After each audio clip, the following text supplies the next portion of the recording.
Welcome, everyone. You're listening to Sanctuary's Coffee and Conversation. My name is Myrna Haskell. I'm executive editor of Sanctuary Magazine. This is an online publication for women that empowers and inspires with a focus on the arts, humanitarian pursuits, health and wellness, inspirational travel, career, and finance. You can find us at sanctuary-magazine.com. This morning, my guest is Joanna Frang. She is executive director of the Barrett Art Center. This is located in Poughkeepsie, New York, and she is also director of the Trolley Gallery at the Artifact, which is also in the Poughkeepsie area of New York. Great place to be when it comes to the arts. Good morning, Joanna. How are you? I'm well, Myrna. Good morning to you too. Thank you for having me today. It's always a pleasure to speak with you and connect with this group of readers and really all your followers around the world. So this is Well, you're one platform. of my go-to gals when I need to find out something, especially about gallery spaces and artist talks and all of that. So thank you so much for being here. To let the listeners know, today we're going to talk a little bit about how galleries, contemporary galleries in particular, that have a lot of award-winning art and famous artists who show in their various exhibitions, are striking that balance between these really fabulous shows and also inviting just the general local community and maybe art enthusiasts that don't necessarily collect or buy the art that they see, but they're interested, they want to come in and see everything that's happening in the arts world. So we're going to talk about that, striking the balance. And I wanted to start off by asking you about, if somebody was to say to you, oh, I didn't go in because I feel it's too highbrow, and I want to give just the analogy of, you walk past one of those really high-end boutiques, of clothing, and you're strolling around, but you're in your flip-flops, you look in the window, it looks fabulous, but you're like, oh, I'm going to walk in here. Are they going to think I want to buy something? Are they going to look at me strange that I'm walking in here because the dresses are $40,000? Same kind of thing. I think a lot of folks are afraid to walk in, especially if there's not a crowd or a big thing going on in the gallery. So if you want to just speak to that piece first, the fear of walking in because it's not welcoming, maybe, to the average guy. Well, for sure, I think as a field, the arts, visual arts, museums, galleries in particular, but we came about through kind of the antiquarian collecting practices of people, typically men, who had the capacity to acquire and commission artwork, and in general, who you'd call the elite and the people who can afford a $40,000 dress. But I think that's today, those assertions and those that art is for the elite fall flat, and really that those associations do continue somewhat in the way people think about museums and galleries, but for us to succeed, we need to leave those by the wayside. And for visitors to know that they can come right in. It's really about perception, right? So yeah. As museum leaders and gallerists, in the field has done a lot of work in having what's in the gallery reflect the interests and the communities that we're in. So museums have been collecting work and from that really reflect the broad diversity of artistic production with artists from diverse backgrounds, especially men and women of color. And I think by starting from the inside, right, by what we show, we can begin to invite new communities in. It's high caliber artwork, but it's also reflecting the community and the concerns of the community, where people can see themselves in the work. Yes. So that in itself makes it more welcoming, right? They see their individual community represented, so that makes it more welcoming. Just that piece, right?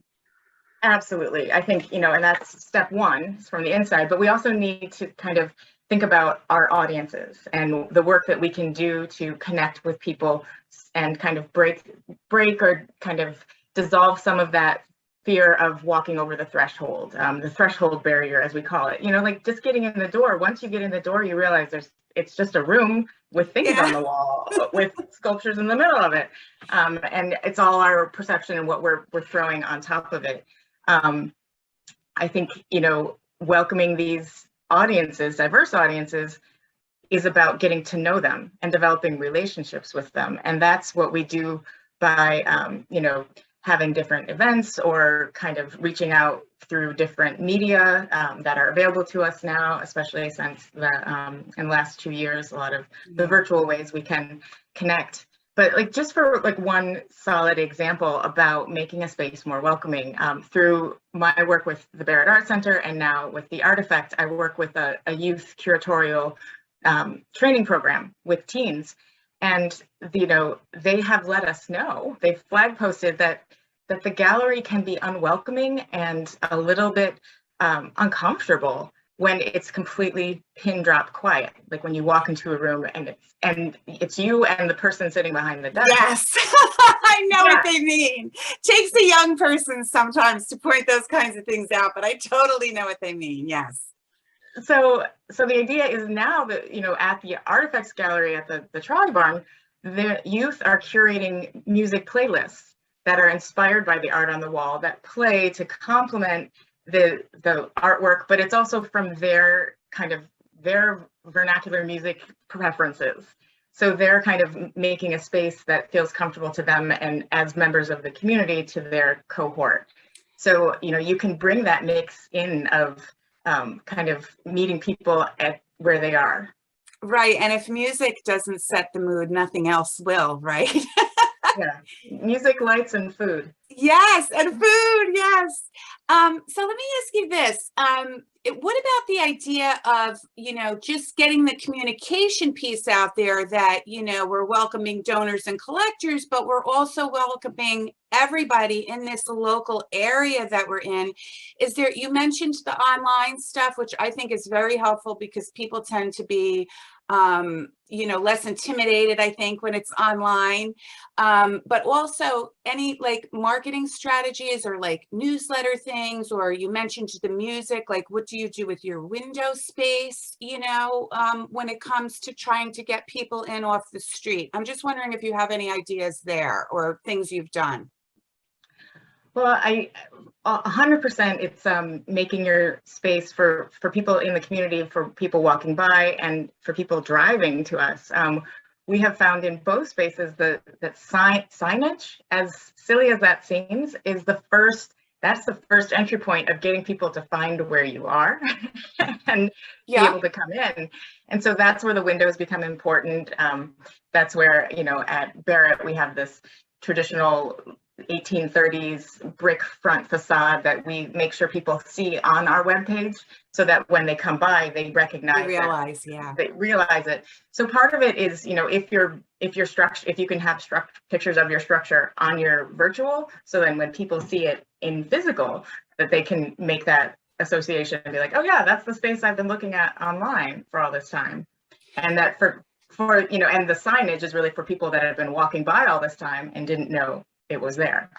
So it starts, there's so many layers from that to the virtual. I mean, as you know, we reach international artists who come to exhibit at our shows. And we also reach a very local audience from our local schools, from our local arts groups, and galleries. Poughkeepsie has an amazing gallery scene.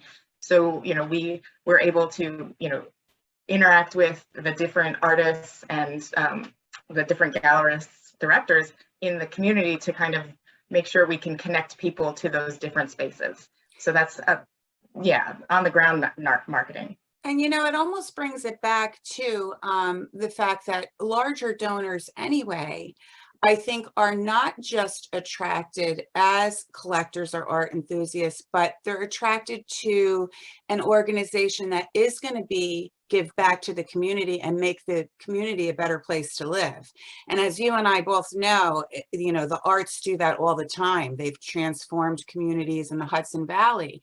When different arts galleries pop up and we have these multidisciplinary events that go on, I kind of want to talk a little bit about that. I want to dig into events a little bit because I'm personally loving, when you mentioned music, sometimes, you know, musicians are brought in or dancers, and it's, instead of it being, as you mentioned a while ago, you know, a pin will drop and you're going in, even if it's an opening, you know, and people are just talking to others they know, maybe you're somebody that doesn't know anyone else. Whenever you're bringing in those other types of arts in too, I think that in itself kind of makes it more welcoming. Do you agree? Oh, of course. And that's also another kind of tactic to break that threshold barrier, is to bring in musicians or a yoga class or meditation or poetry readings that, you know, that mesh other people's interests in the arts space, in the galleries, so that, you know, they're doing something they love, surrounded maybe by things they wouldn't normally go see. And then, you know, those positive experiences kind of demystify what's going on in this arts space. So hosting those kind of events is a really important component for reaching a broad audience at, you know, and letting people know about those. And that's partnerships with community organizations and other arts practitioners. And then on the other hand, it's partnerships with curators and other art critics who can come into the gallery and speak about what's on the walls and in the space in a way that hits the expertise of a different set of expertise. So there's all sorts of expertise out there, right? Like, Right. so that people bring their different expertise to the space. And that's, you know, an exciting thing about the gallery space, especially a big gallery space. You know, Barrett's very intimate, but the Trolley Barn now gallery space is a lot larger, and we can do a lot more to bring more Yes. community in, and that's the goal. And I actually love what you did. I told you that when I first arrived and saw it, how you've transformed that center wall space, and you have the ability to have it really open or have it compartmentalized depending on the show and how you want people to see it when they first walk through the door. So let's dig a little bit more into events though, because I'm just thinking off the top of my head right now, your industry and my industry is similar in that. So I have a new magazine issue that goes out every month, right? And so everybody's excited to see the new issue, right? You get tons of hits to the magazine. The newsletter goes out early in the month, so your regular readers are digging in. And then it's, you know, you don't want to see it wane off and to the point where nobody's visiting anymore because they think that they've seen everything there is to see. And I know that this can also be something you have to focus on in the gallery space, right? Because you have your big opening for the exhibition. I know yours have been very, very well attended because I've been to a lot of them, but then you want to keep interest on that show, right? Because it's going to run for 4 to 6 weeks. So I think this is another component where these different special or unusual or eclectic events can come in, community events type things. Have you sort of spaced them out in any way that way to try to keep the visitors coming in throughout the time that the show is up? That's, you know, that's absolutely the tactic. You know, the idea of there's definitely merit to different ways of approaching an event, like a festival, which packs everything into a few days, and it becomes a way to galvanize community across time and allows people to drop in and or spend a whole day, which is something we've been thinking a lot about lately. And also during actually shows, which sounds a lot like your magazine.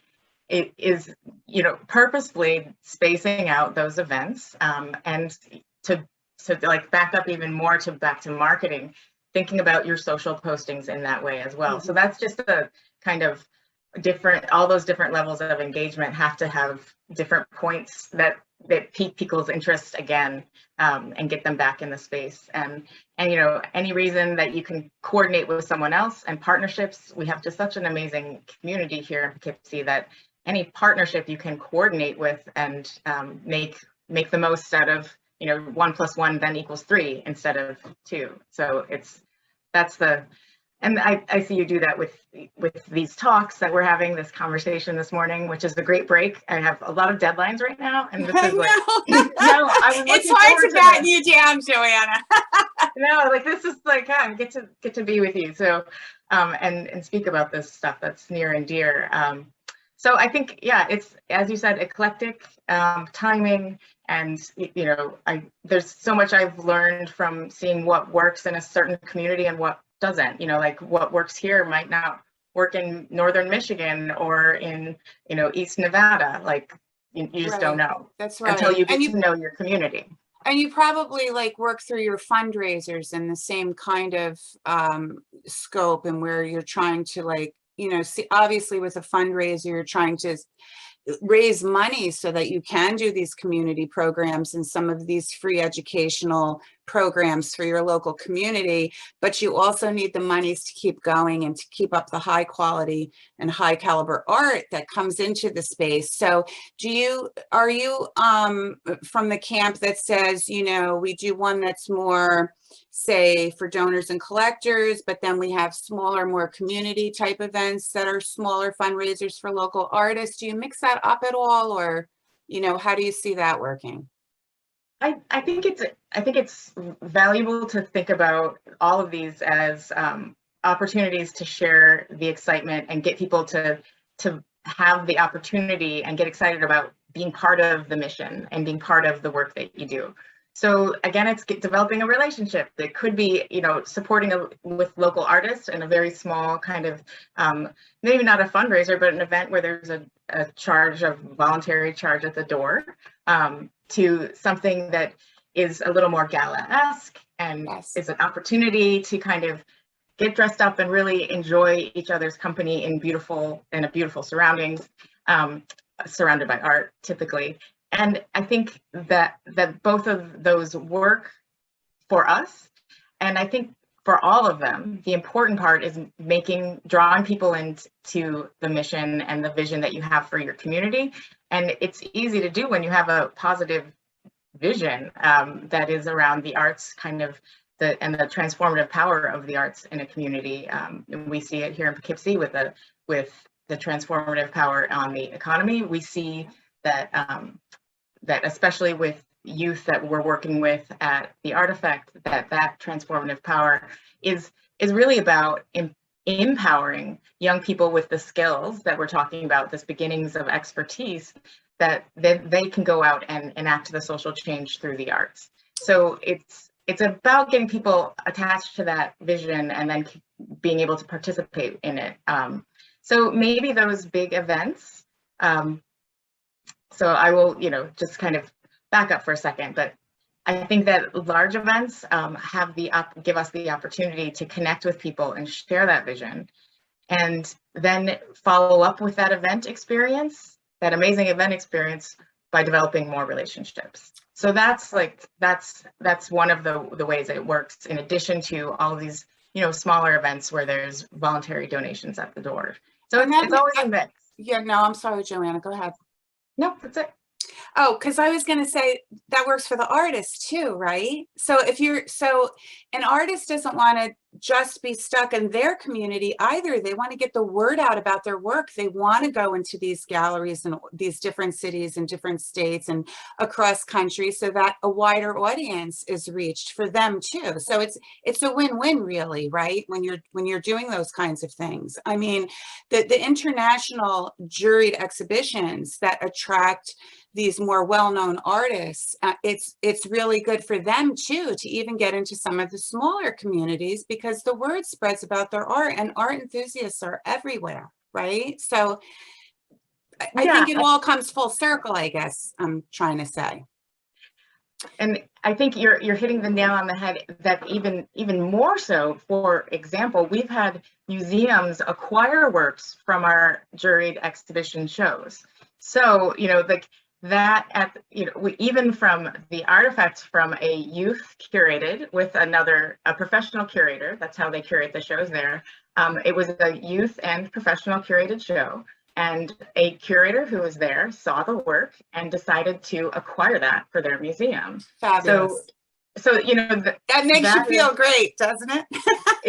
That's the wonderful service to artists, that we, and making that connection. And if I were to kind of draw back from all of the big events that we get to do that are literally a button on our website, and a menu comes down, I think one of the most exciting for me is that micro event when someone connects with an artwork and that artwork and that person have a conversation, and that changes the way the person kind of goes on through the rest of their day, or hopefully their life. But that kind of mini event, if I could cultivate those all day long and plan those, that would be awesome. Yeah, yeah. I can hear the excitement in your voice. One other thing I wanted to just ask you briefly about. So I've been to a lot of these various different artist talks. And so, there's a big range of them, right? And you know this from the various places you've been involved with and you've worked at.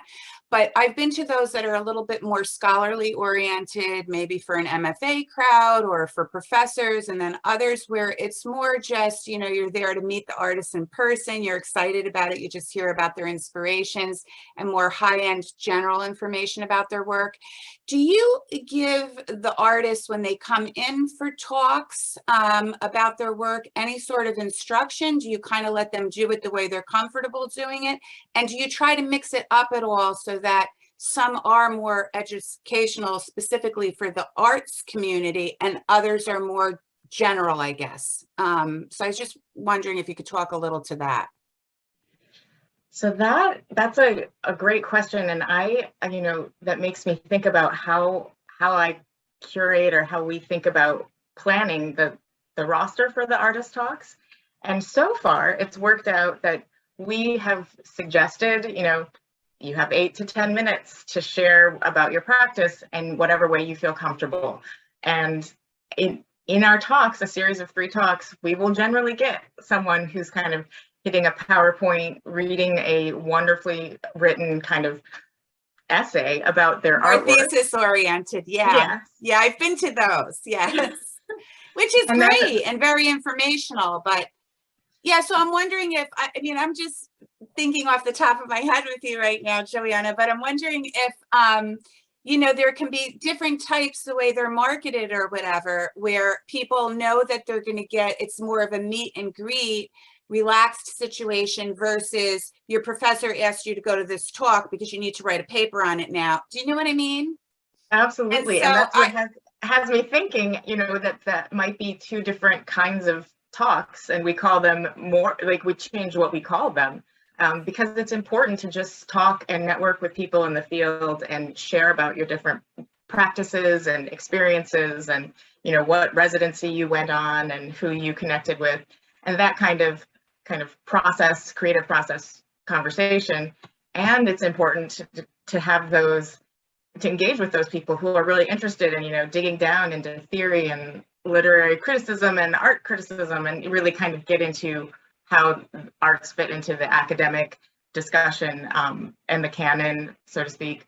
But like having 2 kinds of talks might appeal to different audiences in a different way. So kind of structuring them that way is, yeah, and with this whole spreading out of the show thing we're talking about too, see, right? And bringing people in at different times to keep the interest going about the artists and the show and all of that. Yeah. So, so you are a very busy lady, as we've mentioned, and you have 2 roles right now. So I would be really happy if you could talk a little bit to our audience about what's happening with the affiliation between Barrett Art Center, which is the one on Knoxon Street, and the Artifact it's on Main, right? On Main Street. I always just know where I'm driving and I forget. So it's in that corridor area of Poughkeepsie, yeah. So I'm wondering if you could talk a little bit about the affiliation and future plans, that kind of thing. Well, it's really exciting. So we're both in Poughkeepsie, and the interesting thing about where I'm at now, and in terms of in the building today, I'm at the Barrett Art Center. This afternoon, I will be at the Trolley Gallery, which is on Main Street.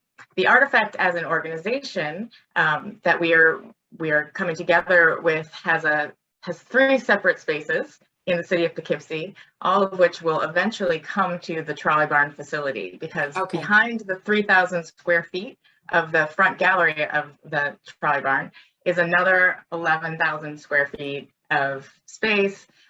So we're looking at bringing all of their out locations and Barrett Art Center operations all into this one space, which over the next few years, which is really, really exciting. Yes, it definitely is. And you gave me a little tour of that raw space, and I could I'm one of those people who can visualize, so yeah, I get it. And it's going to be a great collaboration of all of these different pieces together, right? So Yeah.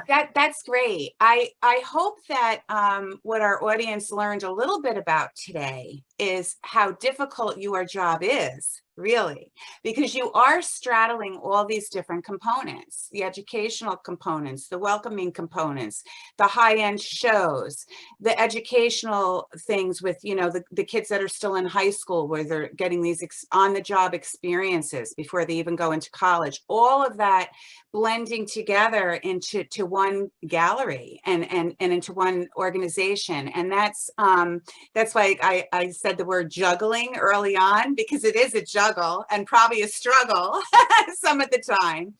But I just personally, Joanna, love where the art world is going with this. I love the multidisciplinary events that they're doing. I love the fact that they're bringing the community in more, and it's not just about high-end shows. There's a lot of other things going on.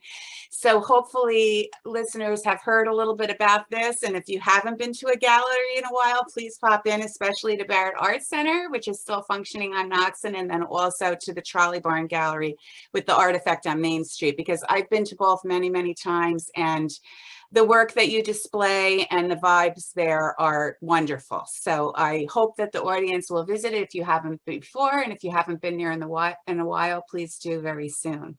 But anyway, thank you so much, Joanna. I love these talks with you. You know how I am. I'm just immersed in the arts all the time through the magazine. So it's always great to have you on the show. This is your second time. I hope you'll do it again in the future.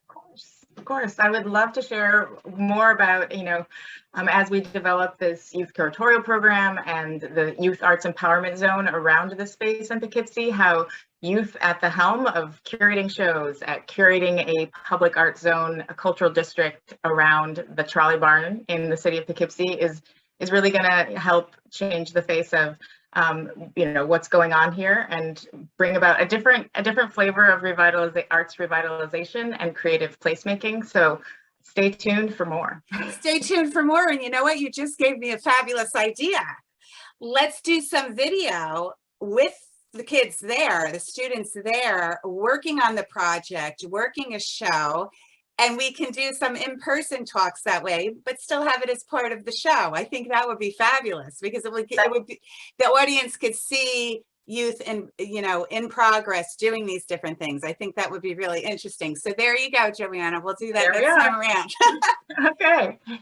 I'd like to end the show, as I always do, by wishing all of our readers and our listeners good health, happiness, and continued inspiration. Until the next time. Thanks for joining us.